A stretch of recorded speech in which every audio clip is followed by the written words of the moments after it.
सर्वधर्मस्वरूपिणे अवतार वरिष्ठाय रामकृष्णाय ते नमः। जननीं शारदां देवीं रामकृष्णं जगद्गुरुं पादपद्मे तयस्थित्वा प्रणमामि मुहुः। नमः श्रीज्योतिराजाय विवेकानन्दसूरये सच्चित्सुखस्वरूपाय स्वामिने तापहारिणे। केतुदर्पणमार्जनं भवमहादावाग्निर्वापनं श्रेयः वितरणं विद्याबोधुजीवनम् आनन्दाम्बुधिवर्धनं प्रतिपदं पूर्णामृतस्वादनं सर्वात्मस्तपनं परं विजयते श्रीकृष्णसङ्कीर्तनं।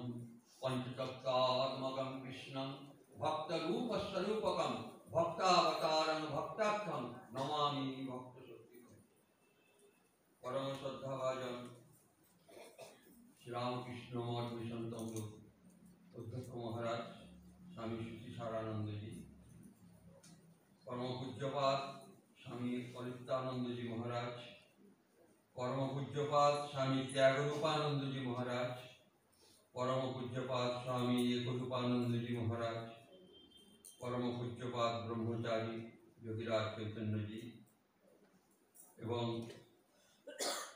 डॉक्टर नारायण माइती एवं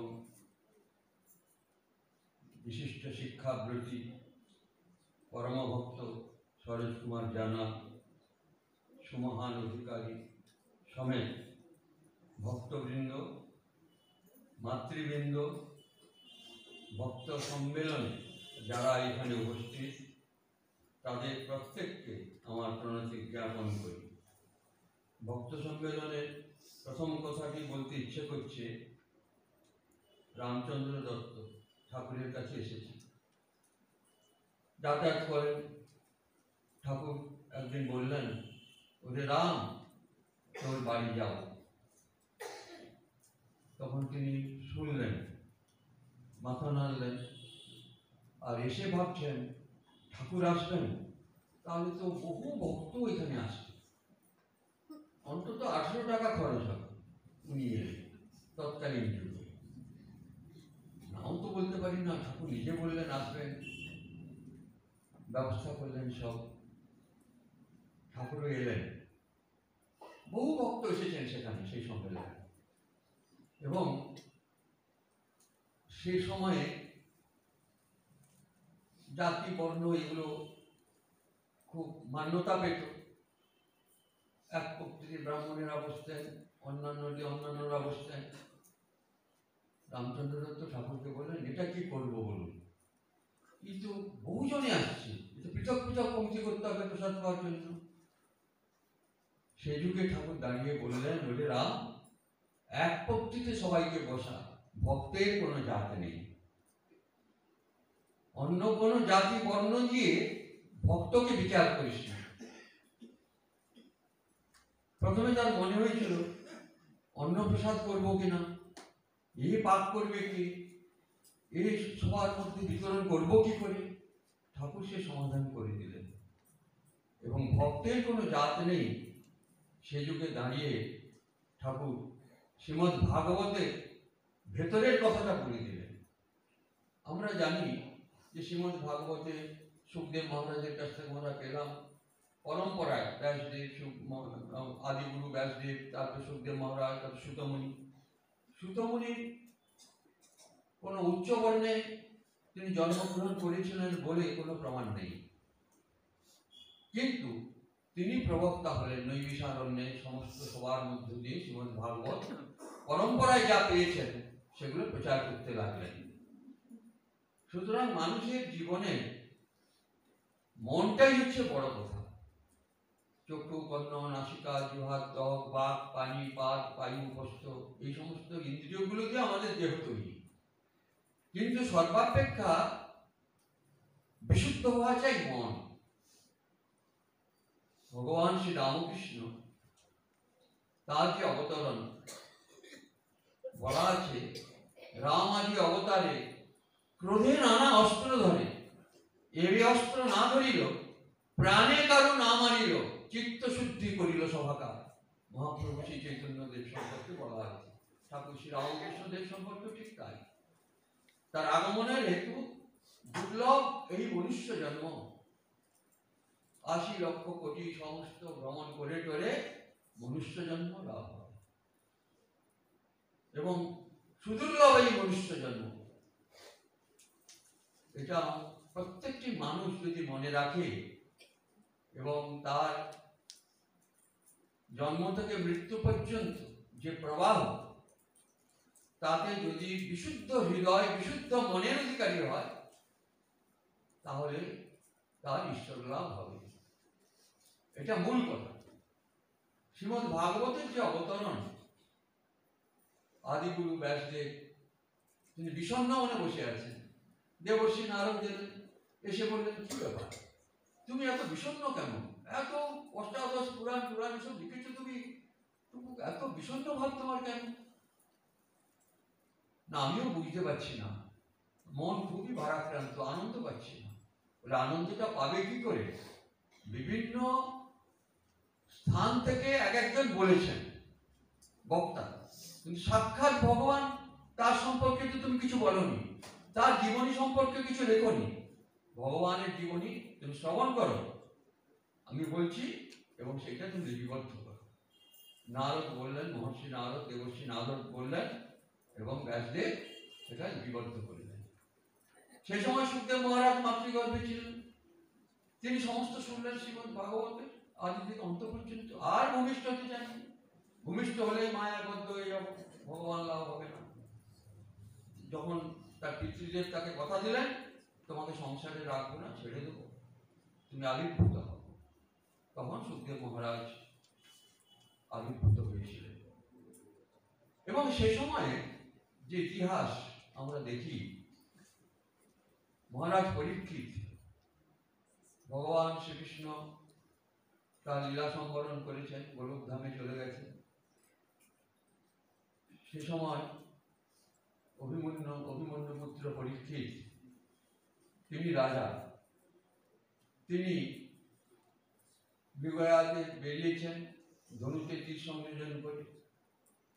হঠাৎ দেখলেন একটা গাভীর উপর অত্যাচার হচ্ছে, একটা কৃষ্ণকায় ব্যক্তি লঘুর নিয়ে তাকে প্রহার করছে। তিনি তাকে বধ করতে গেলেন। গাভীর প্রতি অত্যাচার, তাকে প্রহার করা। তখন সঙ্গে সঙ্গে সেই ব্যক্তি হাত জড়ো করলেন, মহারাজ, আমি আপনার আশ্রিত, আমাকে আপনি বধ করবেন না। কারণ ক্ষত্রিয়ের ধর্ম ক্ষত্রিয়ানাম পরো ধর্ম, প্রজানাম এব পালন, প্রজাপালন ধর্ম। আর যদি কেউ শরণাগত হয়, তাকে হত্যা করা যাবে না। উনিও সেই নিয়ম মানলেন। বলো তুমি কে? না, এটা তো আমার রাজত্ব। শ্রীকৃষ্ণ, ভগবান শ্রীকৃষ্ণ তার লীলা সম্বরণ করেছেন। এবার আমি কলি, সত্য, ত্রেতা, দ্বাপর, এবার কলি, এই যুগটা আমার। আপনি রাজত্ব করছেন, আমার নিয়মে আপনাকে চলতে হবে, তাই? তখন বললেন, আমি তো শরণাগত, আমাকে আপনি হত্যা করতে পারবেন না। বেশ, তোমাকে হত্যা করবো না, তবে এই জায়গা যাও যেখানে অন্যায় অবিচার হয়, সেখানে তুমি থাকো। যেখানে নারীদের উপর ব্যভিচার হয়, সেখানে চলে যাও। যেখানে দ্রুত ক্রীড়া হয়, সেখানে চলে যাও। ঠিক আছে, সেখানে যাব বলে মহারাজ যত এগোচ্ছেন, আর কলি ভাবছে একে কি করে জব্দ করা যায়, আমার রাজত্ব তো আছে, ও সব রাজত্ব সব আমি গুছিয়ে দেবো ভাবছেন। হঠাৎ রাজা খুব পিপাসার্থ, কোথাও জল নেই। এগিয়ে গেলেন পুষ্করিণী, দেখলেন শূন্য, জল নেই। আরো এগিয়ে যান, গিয়ে একটা শ্রমিক মুনি তার আশ্রমে গিয়ে উপনীত হলেন। শ্রমিক মুনি দিব্যদৃষ্টি সম্পন্ন এবং বিকালদর্শী, তিনি তাকিয়ে আছেন, কিন্তু সংসারের মধ্যে নেই। তার তাকানোটা সম্পূর্ণ ব্রহ্মজ্ঞ পুরুষের। তাকে বললেন, আমি পিপাসার্থ, আমাকে একটু জল দিন। নিয়ম হচ্ছে, কেউ যদি অতিথি আসে তাকে আপ্যায়ন করা, তাকে আসন দেওয়া, তাকে জল দেওয়া, তার কুশলতা জিজ্ঞেস করা, কোনো কিছু নেই। আরো তাকিয়ে আছে, খুব ক্রুদ্ধ হয়ে গেলেন তিনি। এই ক্রুদ্ধ হওয়া, রাগ, এসব কিছুর মধ্যে কলির প্রভাব। যখন কেউ রেগে যায়, চটে যায়, মারতে আসে, অশ্লীল বাক্য বলে, বুঝবেন সব কলির প্রভাব।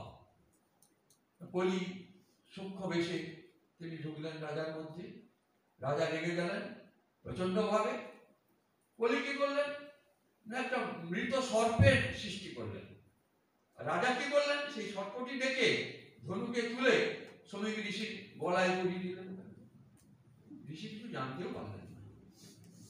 তার সন্তান শৃঙ্গী তিনি খেলাধুলা করলেন সব বন্ধু বান্ধবের সঙ্গে, তার সমস্ত বালকদের সঙ্গে খেলাধুলা করে যখন এসে দেখলেন যেই ব্যাপার, আর তাকে তার বাবা খুব ভালো করে পড়িয়েছিলেন, ত্যাগের বিষয় পড়িয়েছিলেন, ভোগের দিকে পড়াননি। কি করে যে ত্যাগী হবে, ত্যাগ আর শান্তির অনন্তরম এগুলো পড়েছি। ত্যাগ প্রত্যে তিনি তার নিজের সন্তানকে তৈরি করেছিলেন। সেই ছেলেও সেভাবে তৈরি হচ্ছে। কিন্তু এই দেখে তিনি আর থাকতে পারলেন না। যেরকম আমার পিতৃদেবের গলায় মৃত সর্প, ব্রহ্মজ্ঞ ঋষি তিনি, কে যে আমার পিতার গলায় এরকম করেছে, আমি অভিশাপ দিচ্ছি 7 দিনের মধ্যে তার তক্ষক দংশনে মৃত্যু হবে। এইসব তো বলেছেন। এবারে পরপর সেই ব্রহ্মজ্ঞ ঋষি শ্রমিক তিনি তার সেই চেতনায় আসীন হলেন, বাহ্যিক জগতে ফিরে এলেন। এসে শুনলেন এইসব ঘটনা ঘটেছে, জানতে পারলেন। তার ছেলেকে বললেন, রাজা তিনি আমাদের পালন করছেন, তাই আমরা বেঁচে আছি, ধ্যান তপস্যা যজ্ঞ এসব করতে পারছি। না বুঝি তিনি যদি কিছু অন্যায়ও করে থাকেন, না বুঝে তাকে তিনি একটু বললেন, কিন্তু তুমি তো ব্রহ্মজ্ঞ, তোমার কথা তো মিথ্যা হবে না, তুমি যাও রাজাকে জানিয়ে এসো যে তুমি তোকে অভিশাপ দিয়েছো। তিনি গেলেন, বিনয়ের সঙ্গে বললেন, মহারাজ আমি আপনার পরিচয় জানি না, কিছুই জানি না, কিন্তু আপনি এই আচরণ করেছেন, সেই আচরণের জন্য আমি আপনাকে অভিশাপ দিয়েছি, এটা শ্রবণ করুন।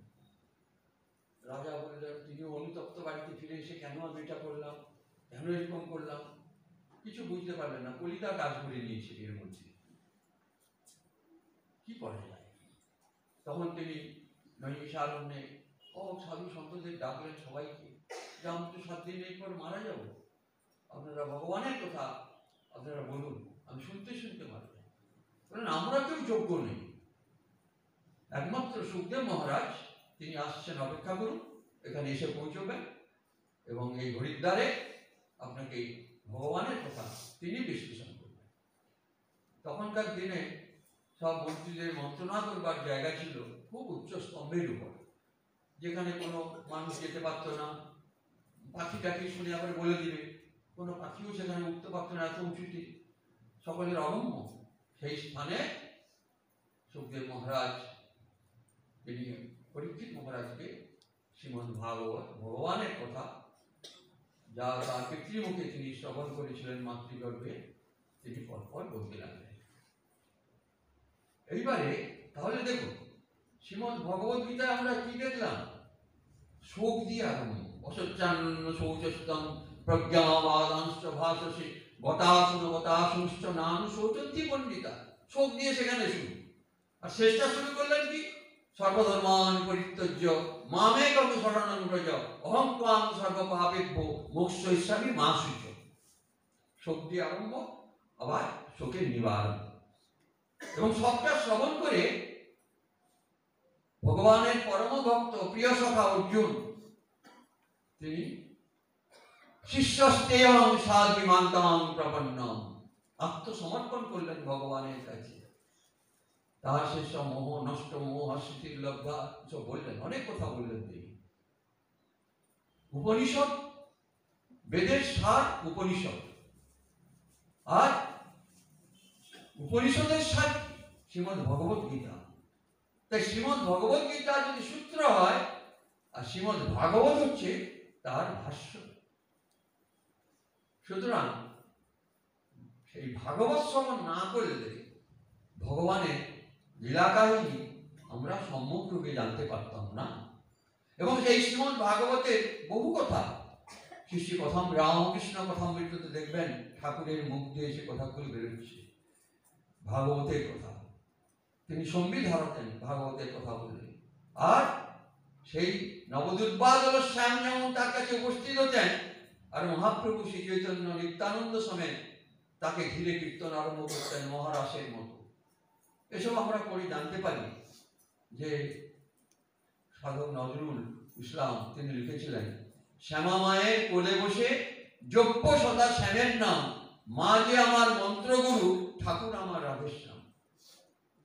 এইসব সেব্য সেবক সাধন তত্ত্ব তারা অনুভব করেছিলেন এর মধ্যে। এই যে আমরা দেখলাম, এই যে পরীক্ষিত মহারাজের ঘটনা আমরা শুনলাম, তাতে এই কথাটা আজকে হবে যে শ্রীমদ্ ভাগবত হচ্ছেন গ্রন্থাবতার, গ্রন্থরূপে তিনি আমাদের কাছে আছেন। শ্রীমদ্ ভগবত গীতা, গীতা আমায় হৃদয়ন পাচ্ছে, শুধু বই না, ভগবানের হৃদয় গীতা, ভগবানের স্বরূপ শ্রীমদ্ ভগবত গীতার মধ্যে আছে। আমরা কেউ মারা গেলে মাথার কাছে গীতা দিয়ে দিল, কিন্তু গীতার সঙ্গে মৃত্যুর সম্পর্ক কি? জীবনের সম্পর্ক।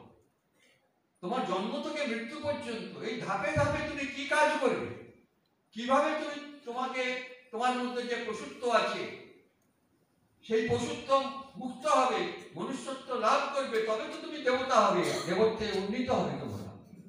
এটা হচ্ছে শ্রীমদ্ ভগবত গীতার কথা। দেব মানব হও, প্রত্যেক মানুষকে দেব মানব হওয়ার কথা বলা আছে। আমরা পূজার সময় দেখেন তো পুরোহিত মশাই মন্ত্র বলেন, সমস্ত সব জায়গায় এক করে আগে অন্ন সব বলে যান। কি বর্ণ পরিচয় করছেন নাকি আমাদের মনে হয়? কথাগুলো তো নয়, এগুলো মাতৃকা বর্ণ।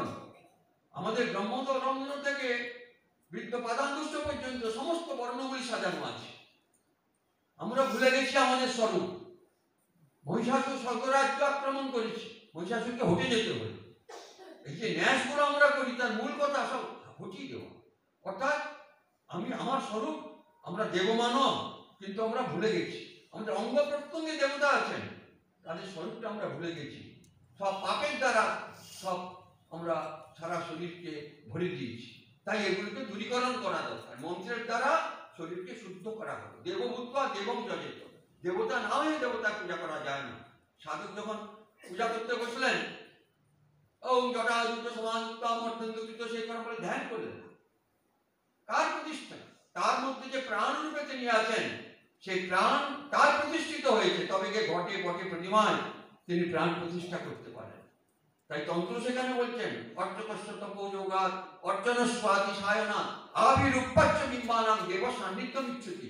এই জিনিসগুলো খাঁটি হওয়া দরকার, তবেই এর কাছে দেবতা প্রতিষ্ঠান হবে। আর ভগবানের সর্বশ্রেষ্ঠ সৃষ্টি হচ্ছে মানব সৃষ্টি।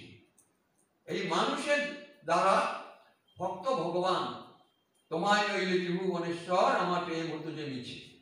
সুতরাং তাকে বুঝবে কে? তার সর্বশ্রেষ্ঠ জীব মানুষ তাকে বুঝতে পারবে।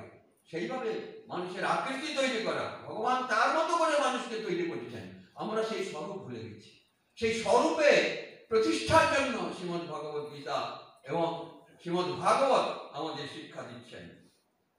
এবং এই যে ভাগবত, এর দ্বাদশ স্কন্ধ আছে, অনেকগুলি অধ্যায়, প্রত্যেক স্কন্ধের অধ্যায় আছে, পরপর সাজানো আছে। সেখানে আমরা দেখলাম যে এই দ্বাদশ স্কন্ধ ভগবান শ্রীকৃষ্ণের দ্বাদশটি অঙ্গস্বরূপ, যার প্রথম ও দ্বিতীয় স্কন্ধ শ্রীকৃষ্ণের পদযুগল। এখান থেকে শুরু করেন, নিচ থেকে শুরু করেছেন। তার পদযুগল প্রথম স্কন্ধে পাবেন। এখানে ভগবানের দুটি পদযুগল, প্রথম দ্বিতীয়।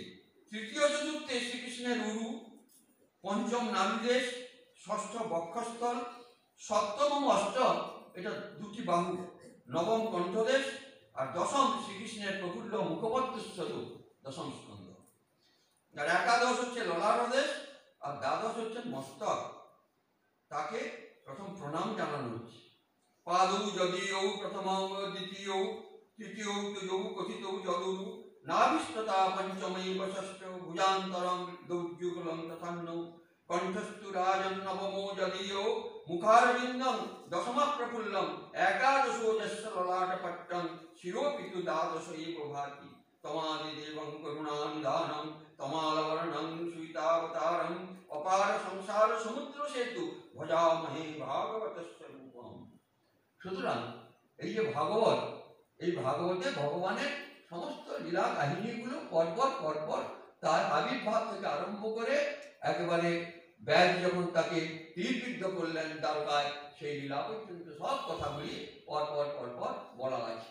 সুতরাং ভগবানের কথা যদি প্রকৃষ্টভাবে জানতে হয় তাহলে আমাদের শ্রীমদ্ ভাগবত পাঠ করা একান্ত দরকার। কারণ এর মধ্যে সত্য দর্শনটা, মিথ্যা কি, ভগবানের প্রকৃত স্বরূপ কি, আমরা যে বলি যে সত্যের মধ্যে তিনি প্রতিষ্ঠিত, সত্যাত্মকম তং বহু সমনমামি, সত্যব্রতম সত্যপরম ত্রিসত্যম, সত্য সত্যম নিহিতম চ সত্যে, সত্যাত্মকম তং বহু সমনমামি। মহাপ্রভু শ্রী চৈতন্যদেব যখন গয়া বিষ্ণুপদ পাঠ করতে যান, যে পিণ্ডদান করেছিলেন এই মন্ত্রে, শ্রীমদ্ ভাগবতের মন্ত্রে, সত্যস্বরূপকে জানা এবং সত্য ছাড়া, ঠাকুর বললেন মা তুই আমার সব নিয়ে নে, সত্যটা নিস, আর সব দিয়ে দিলেন, মাকে দিয়ে দিলেন। সত্য যদি চলে যায় তাহলে জীবনে সব চলে যাবে। তিনি সত্যের উপর প্রতিষ্ঠিত, তাই তিনি সত্য স্বরূপ। সত্যম শিবম সুন্দরম আমরা বলি, তিনি সত্য স্বরূপ। সেই সত্যাত্মক, সেই সত্য দর্শনের কথা, জীবের সাধনা এবং জীবের যে গভীর রসানুভূতি, এবং আমরা জানি যে তিনটি প্রস্থানের কথা বলা আছে, শ্রুতি প্রস্থান, স্মৃতি প্রস্থান আর ন্যায় প্রস্থান। আপনার কথাটা না আমি নেব কিনা, এই তিন প্রস্থানের মধ্যে কেউ আপনাকে স্বীকৃতি দিয়েছে কিনা দেখেছি, দেখি। বেদ আপনার কথা মানে কিনা দেখি। শ্রুতি প্রস্থান, উপনিষদগুলি কি বলে দেখি। স্মৃতি প্রস্থান, শ্রীমদ্ ভগবত গীতা এবং পুরাণগুলি।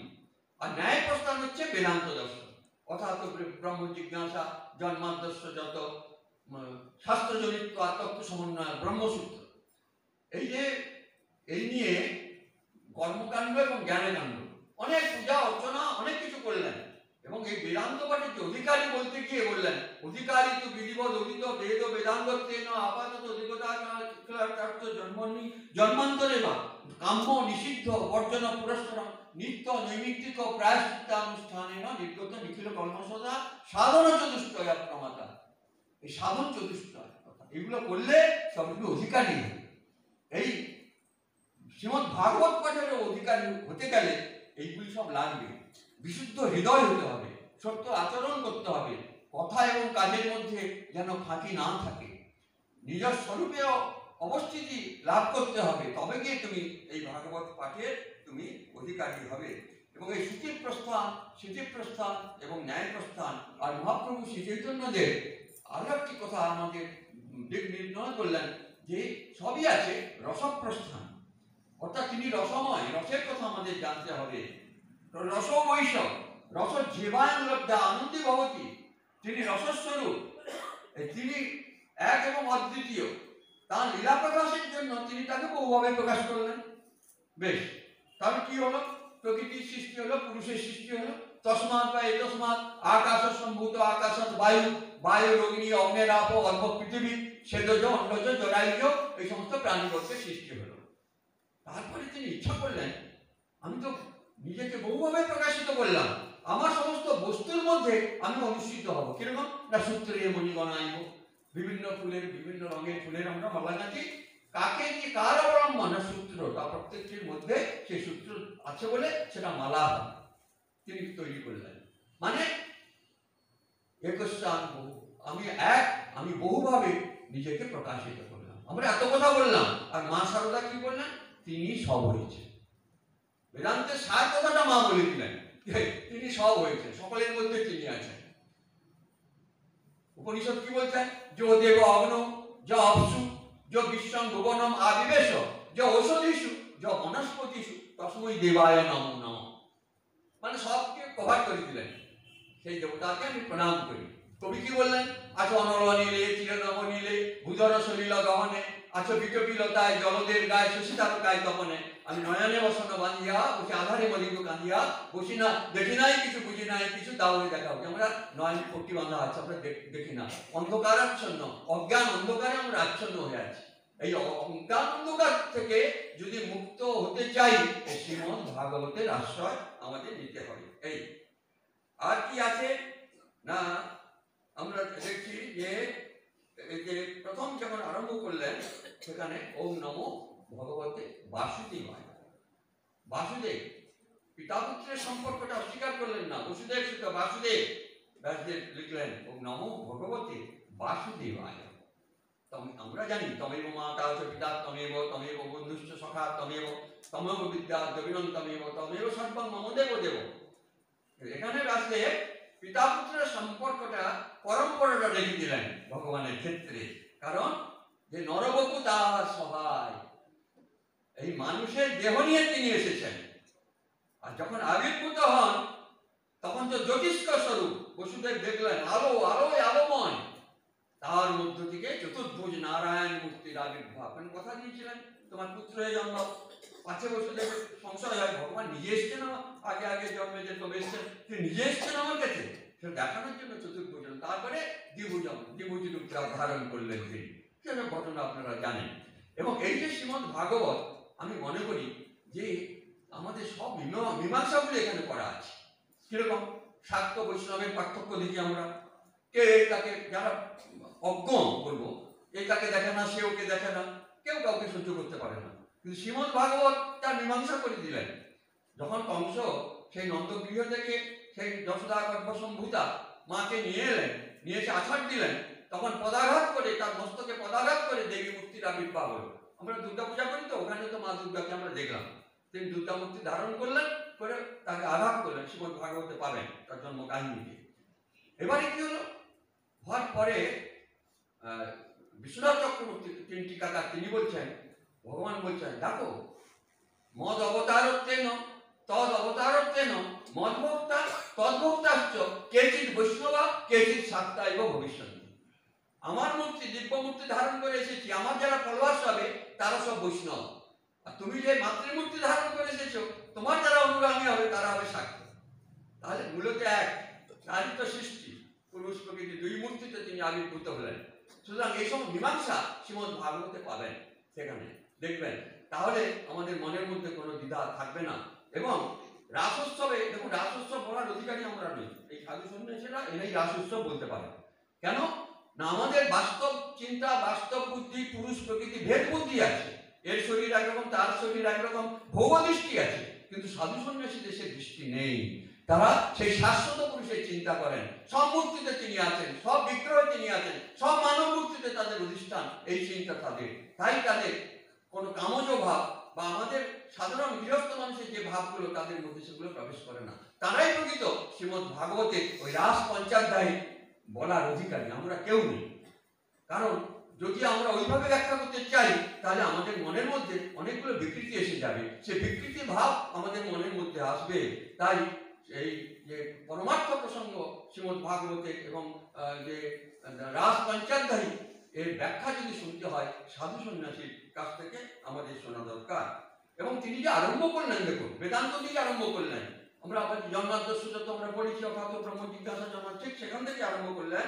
ওম নমো ভগবতে বাসুদেবায় জন্মাদ্যস্য যতন্নন্নয়াদিতরিতশ্চার্থাবিশ্বরাট তেনে ব্রহ্মহিতা য আদি কবয়ে মুহ্যন্তি চক্ষুরয় তেজো বারিমিদাং তথা বিনিময়ো যত্র তিসর্গম মৃষা ধামনা সেন সদা নিরস্তকোহং কোহকং সত্যং বরং ধীমহি। সে সত্যস্বরূপকে তিনি ধ্যান করলেন। হে বসুদেব তনয় শ্রীকৃষ্ণ, হে সর্বব্যাপ্ত পরমেশ্বর ভগবান, আমি আপনাকে আমার সশ্রদ্ধ প্রণতি নিবেদন করি। আমি শ্রীকৃষ্ণের ধ্যান করি, কেননা তিনি হচ্ছেন প্রকাশিত ব্রহ্মাণ্ড সময়ে সৃষ্টি, স্থিতি এবং প্রলয়ের পরম কারণ। তিনি প্রত্যক্ষ এবং পরোক্ষভাবে সবকিছু সম্পর্কে অবগত এবং তিনি সম্পূর্ণ স্বাধীন, কেননা তার অতীত আর কোনো কারণ নাই। তিনি আছেন আদি কবি, ব্রহ্মার হৃদয়ে সর্বপ্রথম বৈদিক জ্ঞান প্রদান করেছিলেন তিনি। তার দ্বারা মহান ঋষিরা এবং স্বর্গের দেবতারাও তারা মোহাচ্ছন্ন হয়ে পড়েন। ঠিক কিভাবে মোহাচ্ছন্ন হয়ে পড়লে আগুনে জল দর্শন হয় অথবা জলে মাটি দর্শন হয়, তারই প্রভাবে জড় প্রকৃতির তিনটি গুণের মাধ্যমে জড়জগৎ সাময়িকভাবে প্রকাশিত হয়। এই সমস্ত কথাগুলো তিনি বললেন। পরপর তার প্রথম শ্লোকের মধ্যে আমরা পেলাম, অর্থাৎ যে কথা বলেছিলাম, সর্ব বেদান্ত সারণী শ্রীমদ্ ভাগবত বিশ্বতে। এই বেদান্ত ভিত্তিক এই শ্রীমদ্ ভাগবত। আর ব্রহ্মবস্তু প্রিয়, গভীর এবং প্রেমের পাত্র। এখন ব্রহ্ম কত প্রিয়, উপনিষদই বলছেন। ভাগবত তো বেদান্ত ভিত্তিক। উপনিষদ বলছেন কি, তদেতৎ পুত্রাৎ প্রিয় বৃত্তাৎ প্রিয় অন্যস্মাৎ সর্বস্মাৎ। আত্মজ থেকে প্রিয়, সকল সম্পদ থেকে প্রিয়, অন্যান্য যা কিছু আছে সংসারে সকলের অপেক্ষা তিনি প্রিয়তম। তাই শ্রুতিপ্রস্থানের ভিত্তি অষ্টোত্তর সত্য সংখ্যক উপনিষদ, স্মৃতিপ্রস্থানের ভিত্তি শ্রীমদ্ ভগবদ গীতা, আর ন্যায় প্রস্থানের ভিত্তি হচ্ছে ৫৫টি ব্রহ্মসূত্র অর্থাৎ ব্রহ্ম জিজ্ঞাসা থেকে অনাবৃত্তি শব্দার্থ। আর মহাপ্রভু শ্রী চৈতন্যদেব এই রসপ্রস্থানের কথা বললেন। আর রসপ্রস্থান অবলম্বন করে পুরাণ শ্রীমতী শ্রীমদ্ ভাগবত, যিনি মহাভারত এবং বৃহত্তর ভারতের ভূখণ্ডে বিরাট সংস্কৃতির মহানায়ক, ভারতীয় কৃষ্টি কীর্তিকার, তিনি ছন্দ রত্নমালিকা, তিনি সূত্র, জাতির অখণ্ডতায় তিনি মহাপ্রাণ, তিনি বাসুদেব শ্রীকৃষ্ণ। শ্রীকৃষ্ণ ও কৃষ্ণ ভক্তের অমৃতময় দিব্যলীলা কথাই শ্রীমদ্ ভাগবত। সুতরাং আমরা এই ভাগবতের কথা আমরা প্রত্যহ যদি শ্রবণ করি, পাঠ করি, তাহলে আমাদের হৃদয় পবিত্র হবে। আর তিনি যে শক্তির দ্বারা সমস্ত সত্তাকে ধারণ করেন, সেই সত্তা সম্পর্কে যেগুলো আমরা সর্বশক্তি, সন্ধিনী শক্তি, রাজিনী শক্তির কথা পাই, রাজিনী শক্তির বিকাশ হচ্ছে শ্রীমতী রাধা, রাধামূর্তি। এবং গোটা ভাগবত পড়েও রাধা শব্দটা আমরা পাবো না। প্রত্যক্ষভাবে রাধা নাম করেননি, ব্যাসদেবও করেননি, সুখদেব মহারাজও করেন। তাহলে রাধা আমরা বলছি রাধাটা অনয়া আরাধিত, এবং যিনি আরাধনা করেন তিনি রাধা, শ্রেষ্ঠ গোপিনী, এইভাবে ব্যঞ্জনার দ্বারা তিনি রাধার কথা বলছেন। আর সুখদেব মহারাজ যদি রাধার কথা বলতেন না, তাহলে ওই 7 দিনের মধ্যে তার ভাগবত বলা শেষ হতো না। আর সুখদেব মহারাজ তিনি তো পরীক্ষিত মহারাজ 7 দিন পরে চলে যাবেন, সুতরাং তার মধ্যে তাকে শেষ করতে হয়েছে। রাধা কথা তিনি বলেননি, রাধা কথা যদি বলতেন কেঁদে কেটে ভাসিয়ে দিতেন, ভাবে বিভাবিত হয়ে যেতেন, তার আর ভাগবত গোটাটা বলা হতো না। সেই জন্য ব্যঞ্জনার দ্বারা তিনি এই রাধা শব্দটি বলে গেছেন, ওখানে অনয়া আরাধিত বলে ছেড়ে দিয়েছেন সেখানে, এটা আমরা দেখতে পাচ্ছি। এবং বিশেষত এখানে আমরা দেখব যে তিনি বললেন অনয়া আরাধিত নূনং ভগবান হরিশ্বর যত্র বিহায় গোবিন্দ প্রীত জম অনুদ্রোহ। রাধয়তি আরাধয়তি রাধেতি, আরাধনা করেন বলে তাকে রাধা নামে আমরা দেখি, অর্থাৎ যিনি আরাধনা করেন তিনি রাধা।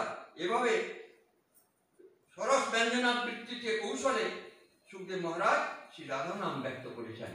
রাসলীলা শ্রীমতী রাধারানীকে বাদ দিতে হবে না, এবং তাকে জানবার জন্য দেখুন গোপেশ্বর মহাদেব তিনিও সেই রাজমঞ্চে গেছেন, কিন্তু তারা বললেন যে আরেকজন দেখলাম আর গোপিনী খুব সুন্দরী, তিনি এসছেন এই রাজমঞ্চে। তা ভগবান বলছেন আরে ও কি বলছো, ও আমার পরম ভক্ত মহাদেব এসছে।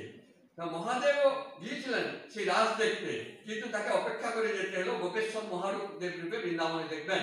যারা বৃন্দাবনের রাসস্থলী দেখতে যান, আগে গোপেশ্বর মহাদেবকে প্রণাম করে যান, তার কাছ থেকে কৃপা নিয়ে যান। আর ব্রজগোপিনীরা কি করলেন, কাত্যায়নী ব্রত করলেন। এটুকু আমাদের বুঝতে হবে, ভগবান শ্রীকৃষ্ণকে তারা প্রতিরূপে লাভ করবেন, জগৎপতি তিনি, কিন্তু ব্রতটাকে করলেন না কাত্যায়নী ব্রত, অর্থাৎ মার আরাধনা না করলে তার কাছে যাওয়া যাবে না। এটাই শিক্ষা, এটাই আমাদের শিক্ষা। যার জন্য এই অগ্রহায়ণ মাসের থেকে তারা কাত্যায়নী ব্রত তারা করলেন। তারপরে রাসলীলা শুরু আমরা দেখতে পাবো, অনেক কথা আছে। যাক, আজকে ভক্ত সম্মেলনে আপনাদের আশীর্বাদে কয়েকটি কথা বলতে পারলাম। মহারাজ কৃপা করেছেন তাই বলা সম্ভব হলো। আমার নিজের কোনো সত্তা নেই, তাদের সত্তাতেই আমার সত্তা। আর অলিপ্তানন্দজি মহারাজ ব্রহ্মময় আনন্দ বলেছেন এ জন্মে হয়নি, আশীর্বাদ করুন পরে জন্মে যেন এই রূপে আবির্ভূত হয়।